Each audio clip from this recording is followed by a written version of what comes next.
The Exxon Valdez oil spill stunned the world and has stood for 20 years as a symbol of corporate misconduct and oil industry greed. But in 3 short weeks, the oil spill from an out-of-control oil well disaster in the Gulf of Mexico has eclipsed the Valdez. Late on the night of April 20th, 50 miles from the shore of Louisiana, a fire broke out aboard the Transocean Deepwater Horizon oil rig under lease by BP. After a massive explosion, the rig was consumed by fire, later collapsing and sinking into the Gulf. Safeguards, set in place to automatically cap the oil well in case of catastrophe, did not work as expected, and now estimates originally claimed by BP to be 5,000 barrels of crude oil are thought to be as high as 50,000 barrels of crude pouring into the Gulf of Mexico every day and could possibly continue to do so for months.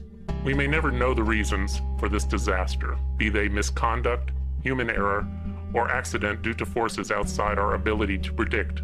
What we do know is that lax oversight by our federal agencies and a willingness to indulge the oil corporations by our federal government has emboldened an already arrogant and reckless industry. As BP flails in the oil-contaminated Gulf of Mexico, failing to stop the flow of oil, which is as much as 10 times greater than BP has publicly acknowledged, they also fail to contain and clean up the massive quantity of oil already drifting in the Gulf. What follows is some dramatic insight into the level of arrogance and incompetence within the BP booming and cleanup operation.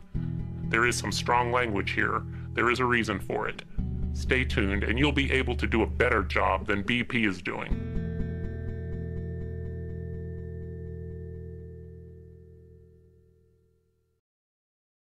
Oil Spill Booming School. I've been in oil and gas production and exploration for over 30 years. My salary is a little bigger than God's, which is okay because I'm more useful than he is. I'm a better cook than God is too, but let's get back on subject here. Booming School. Not only is oil spill booming a large industry in the USA, teaching oil spill booming is a large industry in the USA. Most of BP's production and pipeline employees in the USA have attended at least one booming school. Many have attended 2 or 3. Most oil and gas production employees in the USA have attended booming school. Some of us have attended really good, really extensive week or 2-week booming schools. BP's production employees have attended the best booming schools. I know this. I've seen them there. BP's drilling folks have mostly not attended booming school. They're sometimes sent to a booming school, but they f*** off in the bar and their bosses sign off on that being okay. Because for drilling hands, booming is for This is a generalization. Not all drilling hands think that, but most of them do, and I guarantee BP's drilling executives think that booming is for and that's if they think about booming at all, or even know what it is. That's not so shocking. In the major oil companies, there are likely a few drilling executives that don't even know what drilling is. I'm not kidding. There's good BP drilling people who would, in private, back me up on that. Generally, boom is long and bright orange or yellow. It is not bright orange or yellow so you can see it, dear fledgling boomer, but so governors, senators, presidents, and the media can see it. It has a round, floaty part that floats and a flat skirt that sinks. A rule. The floaty part never floats high enough and the skirt never rides low enough. Some oil will always go over the boom and some will always go under it. Our task is to minimize both. Here, this picture teaches you almost 100% of what you'll learn in booming school. Boom is not meant to contain or catch oil. Boom is meant to divert oil. Boom must always be at an angle to the prevailing wind, wave action, or surface current. Boom, at this angle, must always be layered with another string of boom.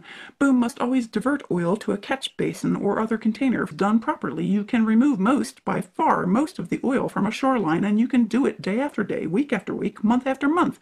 You can prevent by far most of the shoreline from ever being touched by more than a few transient molecules of oil. A week after the oil stops coming ashore, no one, man nor beast, can ever tell there has been oil anywhere near that shoreline.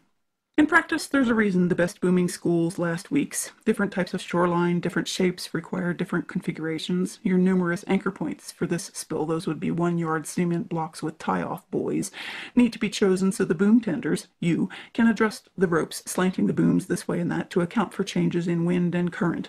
Booms are tended 24/7, by the way, but just having learned what you've learned here today, you know enough of the concept to figure it out. You get it. You could go out there and watch how the ping pong balls, your test oil, glide along the boom. You could see where they miss the catch basins and you could adjust and reconfigure.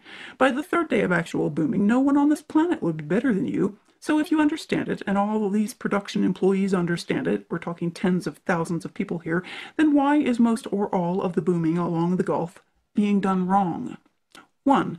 The booming is being run by a company that concentrates on drilling, and booming is for Production employees were not invited because they would just cause trouble. This is a drilling operation. 2. There's not enough boom, rope, nor anchor on this planet to properly boom the northern Gulf Coast of Mexico. There should be. It's not that much of an expense. Really, it's not. They said they were ready. Having enough material is part of being ready. They're not ready, are they? 3. Governors, senators, presidents, and most of all the media don't know what booming looks like. So you can lay a single line of neon glow orange boom out parallel to the shore for miles, with anchor points every quarter mile to where a good part of it washes up onto the shore like a huge dead orange nightcrawler, and they won't know the difference. Where it manages to stay off the bank, a little 2-foot chop you would let your kids frolic in will send all the oil either over or under it. All the oil. On the shore, in the reeds, on the beach, in the nests, oil. So what? It's not going to make CNN send a single correspondent to booming school, is it? Now, the Coast Guard, they know booming. They know what booming looks like. Coast Guard Commandant Admiral Thad Allen should be fired. Today. Now. This minute. Before he can give another press conference echoing what BP said not 5 minutes before him. Then he should be court-martialed and sent to prison before BP can give him a goddamn job. I couldn't find any pictures of proper booming from along the Gulf because there aren't any. Oh, and by the way, BP, there are days, if not weeks, worth of video of each of those 3 leaks, yet you show us 10 seconds of the smallest one, the one you plugged. Your only success. Now you're going to try a junk shot and or a top kill. You say you know either of these could make the leaks worse, possibly much worse. Well, show us the goddamn leaks before and after. We have a right to know if you made it worse, and we're tired of taking your word for anything. It's our seafloor, not yours.